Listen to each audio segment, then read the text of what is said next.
Blitz, it began on the 7th of September 1940. That was the official date when the Blitz began. It was when Hitler made a speech declaring that he would launch a massive bombing terror campaign against Britain, which would crush the morale of its people. This came as a result of an RAF bombing raid on Berlin. Of course, Hitler had promised, rather famously, that a bomb would never fall on a German city, and the RAF launched this kind of audacious raid against military installations. Most of those it didn't manage to hit, and in fact it hit a lot of civilian housing across the city of Berlin. And on the 7th of September, the first raid commenced, and that all the way through to the 2nd of November 1940, there were raids every day after that on London we're talking about now, because the first phase of the Blitz almost primarily targeted London.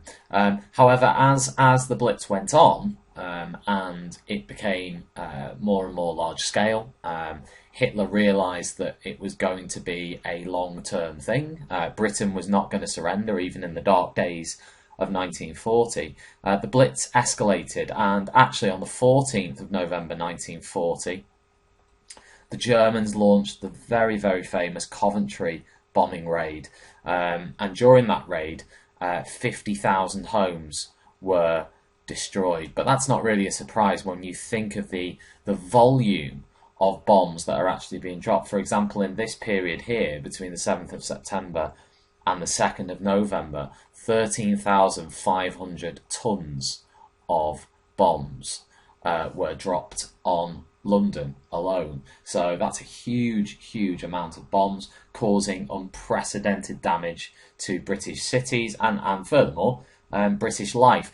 When we move into 1941, we end up with a widening of the Blitz in 1941. Cities like Belfast are hit. Glasgow is hit badly. Liverpool, Bristol, the list really does go on and on and on. And of course we have deadly raids on some Welsh cities in 1941, such as Swansea and Cardiff, that are hit particularly badly by bombing raids in January and February 1941. The raids caused thousands of civilian casualties, huge infrastructure damage. What they did spawn was this kind of thing known as the spirit, the Blitz spirit. The resilience of the British people was tested, and this kind of well-known Blitz spirit came into existence of carrying on with your normal daily routine, even though the threat of death was kind of looming. The government, the people certainly responded with the Blitz spirit. The government responded in a variety of ways. The biggest one was to build more and more air raid shelters. The London Underground was used as a temporary shelter. The London Underground was used as a shelter because it was seen as the safest place to be, especially during a night raid. In London, so they utilised that, and across Britain you had Anderson shelters. We discussed Anderson shelters in the previous tutorial on Britain's preparation for war. These were shelters built in people's back gardens. You also later had Morrison shelters, which were giant cages that were actually placed into people's living rooms that protected, potentially protected the house from a direct hit and the population from a direct hit. There are some historians who do see this Blitz spirit as a myth, as a fallacy. The reason for that is that many people did genuinely leave cities, and there was a mass exodus from cities to go and live in rural areas. I'm not just talking about evacuation, I'm talking about people who left cities to go somewhere safer. You might not, listening to this, see that as a problem. I suppose some people would see that as a not everybody was pulling in the same direction. Crime, there was still crime during the Blitz, robberies and so on carried on when homes were empty and had been evacuated by people who'd gone out of the city. So it wasn't all pulling together and that kind of idea that the media might present. There were there were other sides to the Blitz.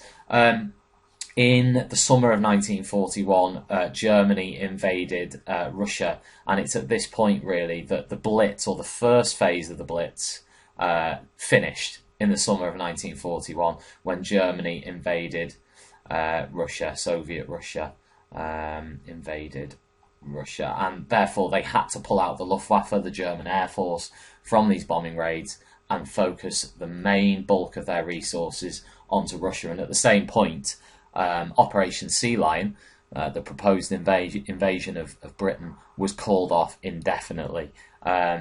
Later on in the war, you had the 1944-45 version of the Blitz, which was the V2 or V1 and V2 rockets. These were remote-controlled rockets, unmanned rockets known as doodlebugs, which rained terror over London towards the end of World War II.